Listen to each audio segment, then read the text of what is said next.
welcome back to my channel DG पाठशाला।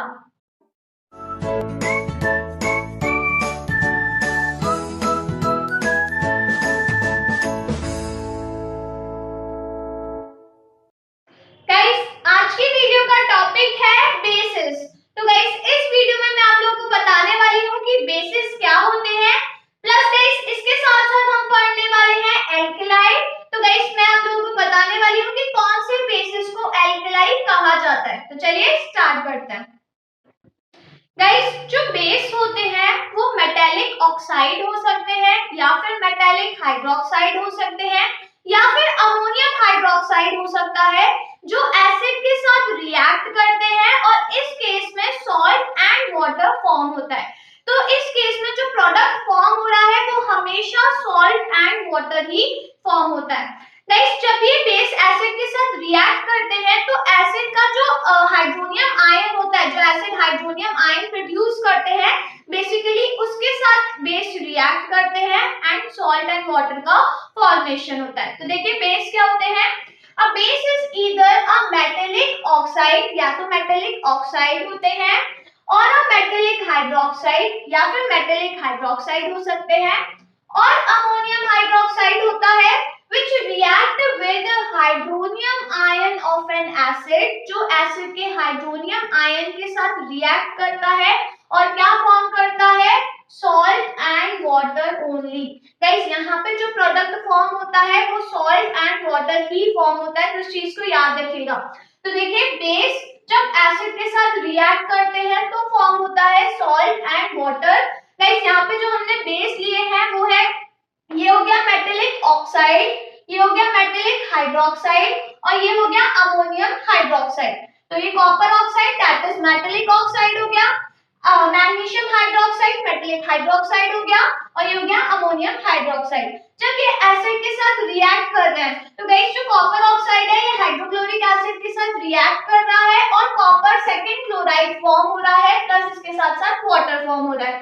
Same जो magnesium hydroxide है ये रिएक्ट कर रहा है सल्फ्यूरिक एसिड के साथ, और यहाँ पे जो सॉल्ट फॉर्म हो रहा है वो है magnesium sulphate and water form हो रहा है। अमोनियम हाइड्रोक्साइड हाइड्रोक्लोरिक एसिड के साथ रिएक्ट कर रहा है, अमोनियम क्लोराइड फॉर्म हो रहा है जो कि सॉल्ट होता है, प्लस वाटर फॉर्म हो रहा है। गाइस यहाँ पे ये जो रिएक्शन हो रही है ये डबल डिस्प्लेसमेंट रिएक्शन हो रही है। अब देख सकते हो यहाँ पे जो रेडिकल्स हैं इनके बीच में एक्सचेंजमेंट हो रहा है, तो यहाँ पे डबल डिस्प्लेसमेंट रिएक्शन हो रही है।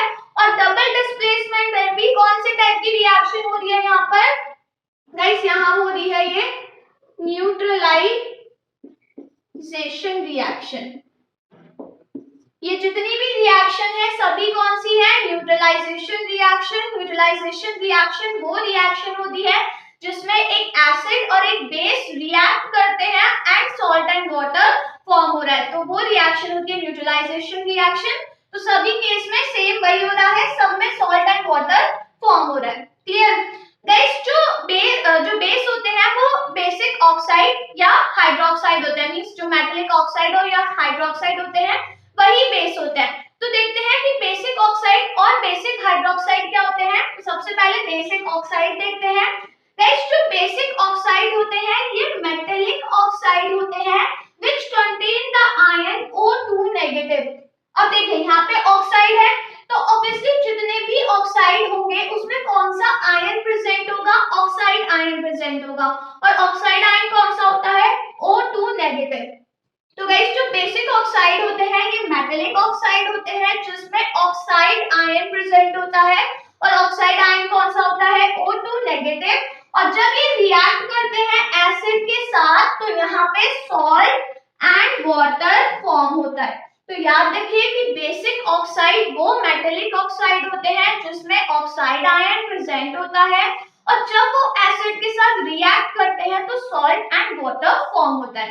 गाइस मान के चलिए कि अगर कोई ऑक्साइड है जो एसिड के साथ रिएक्ट कर रहा है, सॉल्ट एंड वाटर फॉर्म हो रहा है, बट उसके साथ कोई और प्रोडक्ट भी फॉर्म हो रहा है, तो देन वो बेसिक ऑक्साइड नहीं होगा। जैसे फॉर एग्जांपल अगर मैं बात करती हूँ PbO2, गाइस ये जो PbO2 है ये है लेड फोर्थ ऑक्साइड। जब ये रिएक्ट करता है हाइड्रोक्लोरिक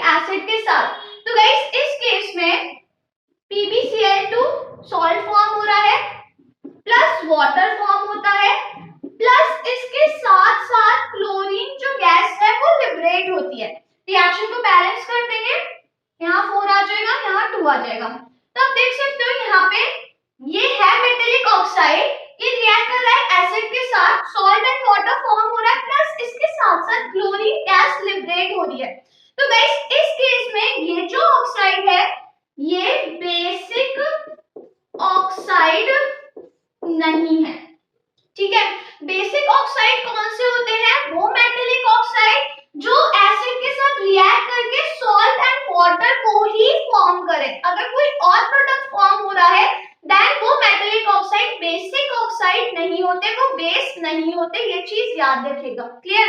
तो गाइस अगर बेसिक ऑक्साइड का एग्जांपल की बात करें तो कॉपर ऑक्साइड, ये हो गया इसका एग्जांपल। ये बेसिक ऑक्साइड होता है, ये एसिड के साथ रिएक्ट करके सॉल्ट एंड वाटर फॉर्म करता है। यहाँ पे देख भी सकते हो हमने रिएक्शन लिखी है, कॉपर ऑक्साइड एसिड के साथ रिएक्ट कर रहा है, salt and water he form हो रहा है बस। तो गाइस यहाँ पे जो ओनली वर्ड है ये बहुत इंपॉर्टेंट है। Clear?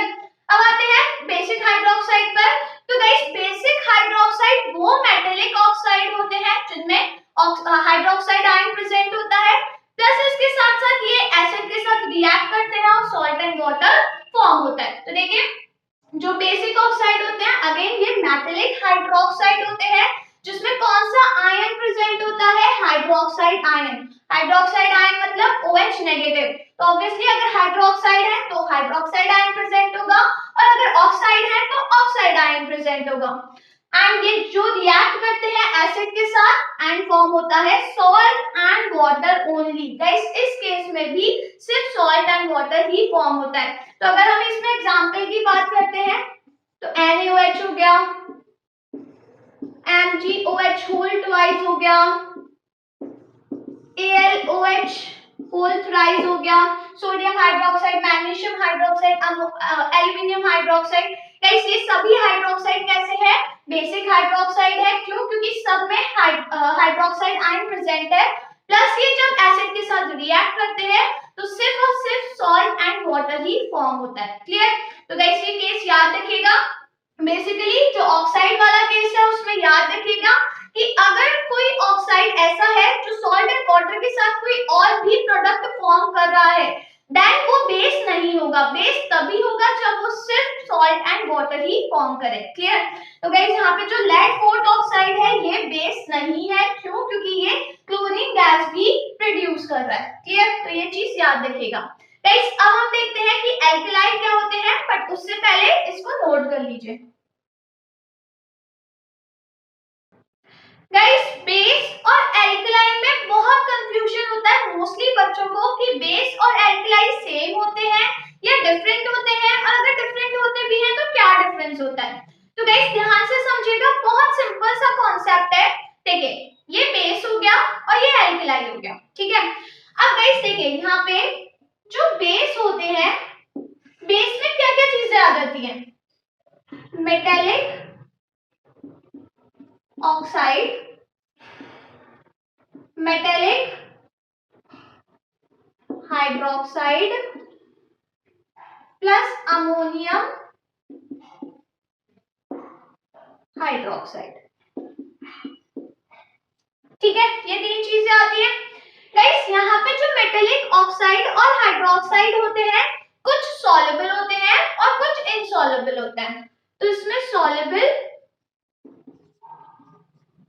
As well as insoluble. Mostly जो मेटेलिक ऑक्साइड और हाइड्रोक्साइड होते हैं वो वाटर में इनसॉल्युबल ही रहते हैं, बस कुछ ऑक्साइड और हाइड्रोक्साइड ऐसे होते हैं जो वाटर में सॉल्युबल हो जाते हैं, ठीक है। अब गाइस बात आती है कि जो एल्कलाइन होते हैं वो क्या होते हैं।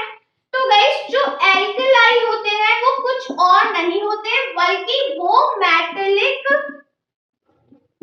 हाइड्रोक्साइड होते हैं जो सॉल्युबल होते हैं वाटर में। कैसे होते हैं, वाटर में सॉल्युबल होते हैं, ठीक है। तो बेसिस में metallic oxide, metallic hydroxide, ammonium hydroxide सभी आ जाते हैं जो सॉल्युबल इनसॉल्युबल दोनों ही होते हैं। बस एल्कलाइन वो बेस होते हैं, मतलब बेस में भी क्या होते हैं, वो मेटेलिक हाइड्रोक्साइड होते हैं जो वाटर में सॉल्युबल होते हैं।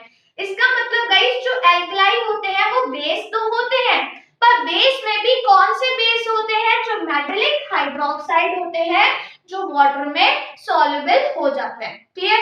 बस ये एक बेसिक सा कॉन्सेप्ट है, इस चीज को याद रखिएगा तो कभी कंफ्यूजन नहीं होगी। क्लियर? तो देखिए एल्कलाइन क्या होते हैं। An alkaline is a basic hydroxide. जो एल्कलाइन होते हैं वो बेसिक हाइड्रोक्साइड होते हैं which when dissolved in water produce hydroxyl ion as the only negatively charged ion। जब इन्हें वाटर में डिसॉल्व करते हैं तो ये वाटर में सॉल्युबल हो जाते हैं और कौन सा आयन प्रोड्यूस करते हैं, हाइड्रोक्सिल आयन। हाइड्रोक्सिल आयन कौन सा होता है, OH नेगेटिव आयन जो कि only negatively charge ion produce होता है सॉल्यूशन में। Clear guys? अगर हम एल्कलाई की बात करते हैं तो एल्कलाई में आ जाते हैं sodium hydroxide, potassium hydroxide, calcium hydroxide and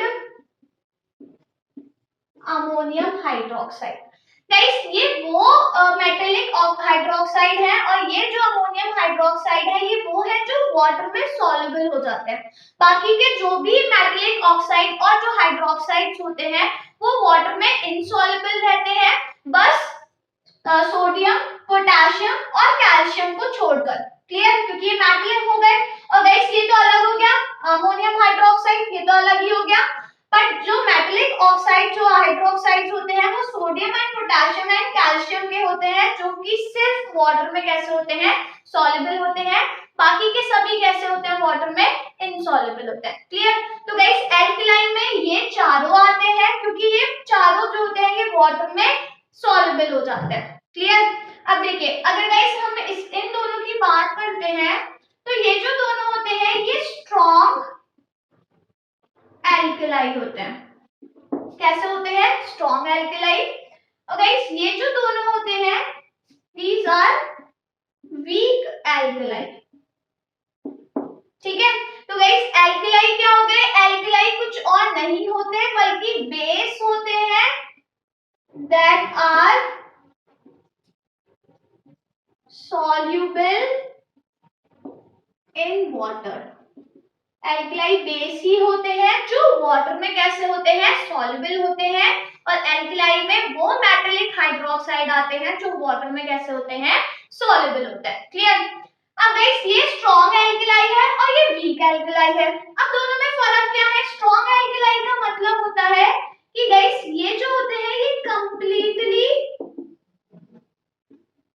dissociate हो जाते हैं। ये जो दोनों होते हैं ये कंप्लीटली डिसोशिएट हो जाते हैं, मतलब कंप्लीटली आयंस में ब्रेक हो जाते हैं अपने सॉल्यूशन में। और ये वीक एल्कलाई होते हैं, मतलब ये फीबली डिसोशिएट होते हैं। गाइस फीबली का मतलब होता है पार्शियली, मतलब पूरी तरह नहीं होते हैं। क्लियर? तो ये हो गया स्ट्रॉन्ग एल्कलाई, दोनों sodium hydroxide and potassium hydroxide strong alkali हो गए क्योंकि ये कंप्लीटली डिसोशिएट हो जाते हैं अपने एक्वस सॉल्यूशन में। और ये कैल्शियम हाइड्रोक्साइड एंड जो अमोनियम हाइड्रोक्साइड है ये वीक एल्कलाई हो गए क्योंकि ये पार्शियली डिसोशिएट होते हैं अपने एक्वस सॉल्यूशन में। क्लियर? गाइस अगर हम रिएक्शन की बात करते हैं तो मैं आप लोगों को करके बताती हूँ। सोडियम हाइड्रोक्साइड है, जब हमने इसको वाटर में डाला तो ये डिसोशिएट हो गया Na positive plus OH negative में। गाइस यहाँ पे ये जो OH नेगेटिव आयन प्रोड्यूस हो रहा है दिस इज हाइड्रोक्सिल आयन। ठीक है? तो जो एल्कलाई होते हैं वो हाइड्रोक्सिल आयन प्रोड्यूस करते हैं जो कि only negatively charged ion produce होता है। क्लियर? तो आप देख सकते हो ये कंप्लीटली डिसोशिएट हो गया, इस वजह से ये स्ट्रॉन्ग एल्कलाई होते हैं और ये वीक एल्कलाई होते हैं। ठीक है गाइस? अगर हम बात करते हैं FeOH होल थ्राइस, ये क्या हो गया? Ferric hydroxide. और एक और लेते हैं CuOH whole twice that is cupric hydroxide. Guys ये जो दोनों हाइड्रोक्साइड है ये बेस है। ये क्या है? बेस है। ये एल्कलाई नहीं है, दीज आर नॉट एल्कलाई। ये एल्कलाई नहीं है, ये बेस है। क्यों बेस है? क्योंकि ये वाटर में इनसॉल्युबल होते हैं, इनसॉल्युबल इन वाटर। ये वाटर में इनसॉल्युबल रहते हैं, इस वजह से ये बेस है, ये एल्कलाई नहीं है। इसका मतलब गाइस जो एल्कलाई होते हैं वो बेस होते हैं। All alkalis are base but all bases are not alkali. जितने भी एल्कलाई होते हैं वो बेस तो होते हैं, पर जितने भी बेस होते हैं वो एल्कलाई नहीं होते। वो चीज मैंने आपको यहाँ पे समझाई कि जितने भी बेसेस होते हैं वो एल्कलाई नहीं होते, पर जितने भी एल्कलाई होते हैं वो बेसेस होते हैं। तो ये लाइन याद रखिएगा, that all alkali are base but all base are not alkaline. ये चीज याद रखिएगा, क्लियर। और वो चीज मैंने आपको यहाँ समझाई थी कि जो बेस होते हैं उसमें मेटलिक ऑक्साइड, मेटलिक हाइड्रोक्साइड जो सॉल्युबल होते हैं, इनसॉल्युबल होते हैं, वो सभी आ जाते हैं। प्लस इसके साथ साथ अमोनियम हाइड्रोक्साइड है वो भी बेस में ही आ जाता है। बट जो मेटलिक हाइड्रोक्साइड होते हैं जो वाटर में सॉल्युबल होते हैं उनको एल्कलाई कहा जाता है। गाइस तो एल्कलाई बेस होते हैं, बट वो बेस होते हैं, वो मेटलिक हाइड्रोक्साइड होते हैं जो वाटर में सॉल्युबल होते हैं। ये चीज याद रखिएगा, ठीक है। तो कभी भी आप लोगों को कंफ्यूजन नहीं होगी, क्लियर। तो गाइस ये हो गए एल्कलाई। याद रखिएगा कौन से स्ट्रॉन्ग एल्कलाई होते हैं, कौन से वीक एल्कलाई हो गए। एग्जांपल गाइस ये चारों एग्जांपल याद रखिएगा, बस इन्हीं में से आएगा क्योंकि ये ही एल्कलाई होते हैं, क्लियर। तो गाइस इसको नोट कर लीजिए। गाइस अगर आपको ये वीडियो पसंद आई हो तो वीडियो को लाइक करिए, अपने फ्रेंड्स के साथ शेयर करिए, और अगर आपने अभी तक मेरा चैनल सब्सक्राइब नहीं करा है तो फटाफट से चैनल को सब्सक्राइब करिए। तो अब मैं आपसे मिलती हूँ मेरी अपकमिंग वीडियो में एक नए टॉपिक के साथ। तब तक बने रहिए मेरे साथ, और हाँ मेरे साथ बायोकेमिस्ट्री पढ़ते रहो ना, and be safe from corona.